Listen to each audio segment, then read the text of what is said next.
और मित्र के ऊपर में यदि छोटा भी संकट हो तो पहले मित्र के दुख को ही दूर करने के प्रयास करना, ये सच्चे मित्र के काम है। अपने ऊपर में कितना भी संकट हो परवाह नहीं है, लेकिन मित्र के ऊपर में छोटी सी भी विपदा है तो मिल करके उसका निवारण करो। ये मित्रता का मूल्य है।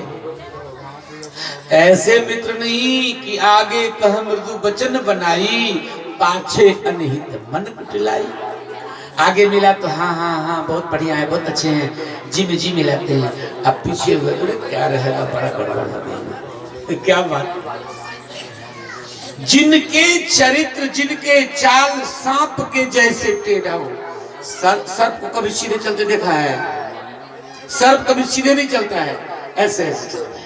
तो जिस व्यक्ति के चाल व्यवहार सर्प के जैसे टेढ़ा हो, भगवान ऐसे दोस्त नहीं दे तो भला। मेरे प्यारे, भगवान श्री राम ने कहा मित्र एक बात बताओ कि तुम वन में क्यों हो? जब कपि के राजा हो तो इस पर्वत पर क्या करते हो? सुग्रीव अपनी कथा कहने लगा कि प्रभु मैं दो भाई, मैं छोटा, मेरे बड़ा भाई के नाम था बाली। अच्छा तो क्या हुआ? कहा प्रभु बाली महान बलशाली है, तीनों लोक में उसे कोई पराजित करने वाला नहीं है। वही राजा, एक बार की बात है, मैं दानव के पुत्र मायावी आधी रात में आकर मेरे भैया को ललकारा, वाली सामर्थ्य है तो बाहर आओ, तुम्हें युद्ध में पराजित करूंगा। ऐसे जब दुष्ट ललकारा तो मेरा भाई तो बड़ा बलवान था, ललकार नहीं सह पाया और आधी रात में मेरा भाई विशाल गदा कंधे पर लेकर दौड़ गया। प्रभु तो मैं सोचा भैया अकेले जाएंगे ठीक नहीं है, इसीलिए भाई के साथ देने के लिए मैं भी चला। और बाली के देखकर भयभीत हो गया, डर गया। और मैं दानव के पुत्र मायावी भागने लगा, बाली दौड़ने लगा, कहा आज मैं तुम्हें जीवित नहीं छोड़ूंगा। मैं भी भैया के साथ गया। वो भागा भागा पहाड़ के कंदरा में घुस गया राक्षस। तो वाली ने कहा सुग्रीव सुनो, मैं उस दुष्ट को बिना मारे वापस नहीं आऊंगा, तुम यहीं बैठो, मैं इस विवर में प्रवेश करता हूं कंदरा में। यदि 15 दिन तक मैं नहीं आया तो समझ लेना कि मेरा भाई मारा गया। लेकिन हे प्रभु क्या बताऊं, मास दिवस रहे खरारी, निसरी रुधिर धार महाभारी। हे रघुनाथ जी, वो तो 15 दिन के कहे थे, मैं 1 महीना प्रतीक्षा करता रहा, अब आएंगे अब आएंगे अब आएंगे। तो महीने दिन जब हुआ ना, तो उस पहाड़ के गुफा से लहू की धारा बहने लगी। मैं समझ गया कि इतना विशाल लहू के फव्वारा मेरे भैया के शरीर के है। ओहो, अब वो राक्षस आएगा तो हमें भी मार देगा। प्रभु ऐसा सोचकर एक पत्थर के टुकड़ा उस कुएं में लगा दिया कि जब निकलेगा परेशानी से तब तक भाग जाऊंगा। और जब मैं आया अपने किष्किंधा नगरी में, तो सबसे मैंने सारी बात बता दिया। तो मंत्री दीवान सब मिलकर हमें राजा बना दिए। जब मारे गए बाली तो बिना राजा के राज कैसे चलेगा? मैं चाहता नहीं था फिर भी बना दिया। मंत्री न पुर देखा बिनु साई, दिन हो ही राज बरियाई। लेकिन प्रभु बाली मरा नहीं था। अरे ताही मारी बाली गृहियावा, होई देख जिय भेद बनावा। अरे मारी बाली गृहियावा, रिपु सम हारी रिपुसम मोहि मारसी अति भारी हरिनिंद से सर्वस अरुणारी।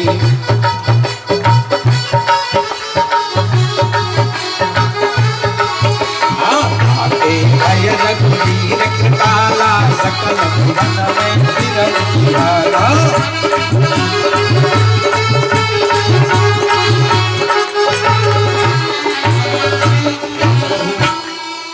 जब बाली उसको मार के गांव में आया तो हम तो राजपद पर राजगद्दी पर बैठे थे।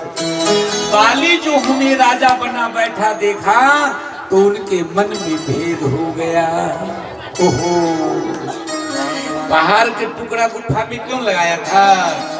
इनका मन था कि बाली मर जाए तो मैं राजा बनूंगा। देखिए, मोहि देख जिय भेद बढ़ावा। हे प्रभु, दुश्मन के जैसे हमें मारा। रिपु सम मोहि मारसी अति भारी, दुश्मन के जैसे पिटाई किया। और प्रभु हरिल सर्वस अरुणारी, धन तो छीन ही लिया, राजगद्दी तो छीन लिया, मेरी पत्नी को भी अपना लिया। और बाली ने प्रतिज्ञा किया, सुग्रीव संसार में कहीं तुम्हें जीवित नहीं छोड़ूंगा। प्रभु मैं भागने लगा और जिस जगह मैं हूं इस जगह बाली को श्राप है, बाली नहीं आ सकता। यहाँ श्राप वश आवत नाही, तदपि सभी तरहो मन माही। बड़ी सुंदर कथा है। बाली के गुरु महाराज थे मतंग ऋषि, वो क्षत्रिय है मतंग ऋषि। तो राक्षस लोग बराबर संत महात्मा को परेशान करता है, आज भी करता है। जो राक्षस विचार के होते हैं तो महात्मा का देखकर खूब खिल्ली उड़ाता है, कमेंट करता है, तो समझ लेना कि राक्षस से आया है। उसका कुछ उसमें जेनेटिक रीजंस है, कारण है। तो राक्षस लोग महात्मा को परेशान करता था। पतंग ऋषि को भी राक्षस लोग परेशान करता था। तो बाली जो उनके शिष्य थे बड़ा बलवान था, अब बड़े बड़े राक्षसों को मारता था। बाली को वरदान था कि जिससे तुम लड़ोगे और तुम्हारे आंख से आंख मिलाएगा तो उनका आधा बल तुम में आ जाएगा। तो किसी से नहीं हारता था बाली। तो गुरु जी के आश्रम के पढ़ाई करते थे। इनके चलते गुरु जी के आश्रम ठीक से चल रहा था। एक बार की बात है, अभी जो मैं कहा मायावी, मैं दानव के बड़े बेटे के नाम था दुदुम्भी। क्या नाम था? दुदुम्भी। छोटा था मायावी, बड़ा का नाम दुदुम्भी। दुदुम्भी एक बार इतना बलवान था ना कि समुद्र में जाकर जब हाथों से कंपन करने लगा तो समुद्र में को मत डाला। समुद्र घबरा गया, कहा दुदुम्भी मैं तुमसे लड़ने वाला नहीं। कहा समुद्र निकलो, मैं युद्ध करूंगा। कहा हम तुमसे युद्ध नहीं करेंगे। कहा तो मेरे जैसे कोई योद्धा है? कहा हाँ। किष्किंधा नगरी में बाली नाम के बंदर है। तो वो आया, दुदुम्भी ऐसे ही बाली को ललकारा, बाली तुमसे युद्ध करना चाहता हूं। बाली का अच्छी बात है, हमसे युद्ध करने का मतलब जानते हो? मृत्यु। कहा मैं तुम्हें मारूंगा। दोनों में बातें बढ़ गई, दोनों लड़ गया। संयोग की बात थी कि आज प्रातः काल बाबा आश्रम को साफ सफाई कर दिए। और गुरु जी तो प्रतिदिन पूजा करते हैं तो चौका लगाया गया था। चौका जानते हैं? गाय गोबर के चौका लगा, चौका पूरा दिया। अब बाबा जी उस पर बैठ के पूजा करेंगे। और वहां क्या किए, कुछ प्रसाद के लिए फल भी लाया गया। महाराज जी स्नान करने गए थे, उसी वक्त में बाली को दुदुम्भी से लड़ाई हो गया। उस समय में दुदुम्भी अपना रूप पकड़ा था भैंसा का, ठीक है। विशाल भैंसा, भैंसा ना देना, अरे पाड़ा जिसको कहते हैं, विशाल विशाल सिंह था। क्रोध से जब पूंछ चलाता था तो आंधी चल रहा था हवा से, जब पृथ्वी को पैरों से खरोचता था तो लगता चरचराहट की आवाज होगी, पृथ्वी फट जाएगी। ऐसे महान भीषणाकाय विशाल रूप लेके आया। बाली क्रुद्ध हुआ और बाली जब अपनी गदा मारा उसे तो उनके अस्थि पंजर में मानो चमड़े को तोड़ दिया।